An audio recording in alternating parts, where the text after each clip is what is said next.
Bonjour, dans cette vidéo, nous allons voir ensemble la procédure d'habillage pour la prise en charge d'un cas confirmé ou suspect porteur de la maladie Covid-19. Pour ce faire, nous allons avoir besoin avant tout d'une solution hydroalcoolique pour l'hygiène des mains, d'une charlotte, de lunettes de protection, d'un masque de protection FFP2, d'une surblouse à manches longues imperméable, d'une paire de gants, d'un tablier et de surchaussures. Avant de commencer à s'habiller, il faut penser à vider ses poches de ses objets personnels. Tout ce qui est stylo, téléphone, doit être vidé des poches. Avant de commencer à s'habiller, nous allons d'abord procéder à l'hygiène des mains, donc la friction avec la solution hydroalcoolique.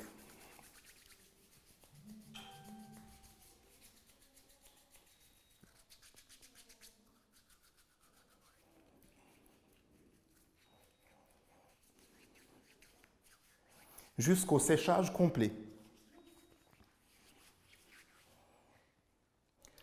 Je commence par mettre ma charlotte en tâchant de couvrir les cheveux et le visage. Pour les dames qui ont des cheveux longs, donc il faut faire attention à ça, il faut les attacher et les mettre à l'intérieur de la charlotte. Ensuite, je vais mettre mon masque FFP2. Alors sur le masque FFP2, il y a une barrette qui s'adapte au nez, donc ça va être le côté supérieur, et ici c'est le côté qui va s'adapter au menton. Je sépare les deux élastiques. Donc je mets les deux élastiques, un par-dessous les oreilles et l'autre par-dessus les oreilles. Je vérifie est-ce que mon masque est bien adapté. Je serre cette partie qui va épouser la forme de mon nez et je réalise le test, le fit check test. Donc à chaque inspiration, le masque va devoir se collaber.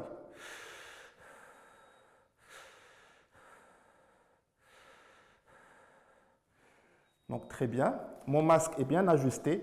À partir de ce moment, je ne vais plus devoir toucher mon masque. Donc après le masque, je vais mettre les lunettes de protection.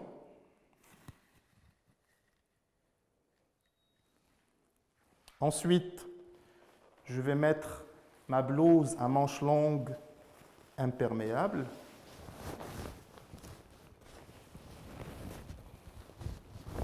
C'est possible de s'aider par un aide pour assurer une fermeture adéquate, mais c'est toujours possible de le faire soi-même.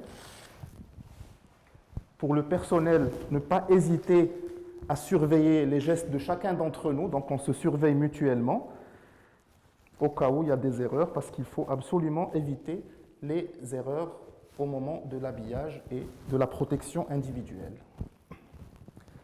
Avant de mettre les gants, il faut s'assurer que les manches couvrent les poignets, de telle sorte que quand je vais mettre mes gants,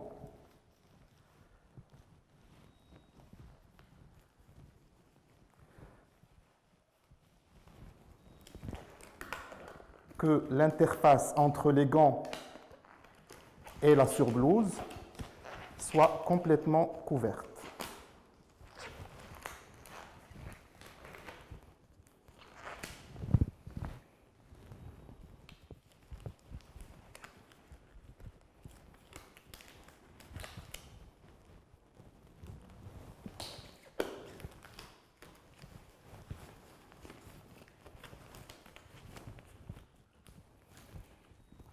Maintenant que j'ai mis mes gants, je vais mettre mon tablier de protection.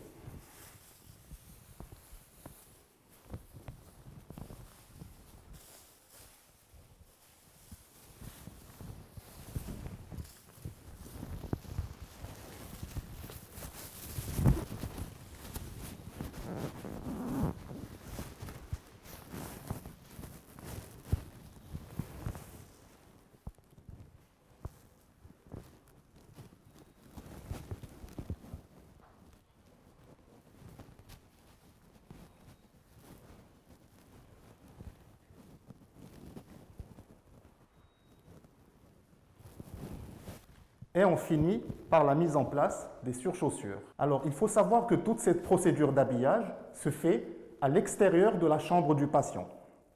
Maintenant, je suis prêt à rentrer chez mon patient en toute sécurité.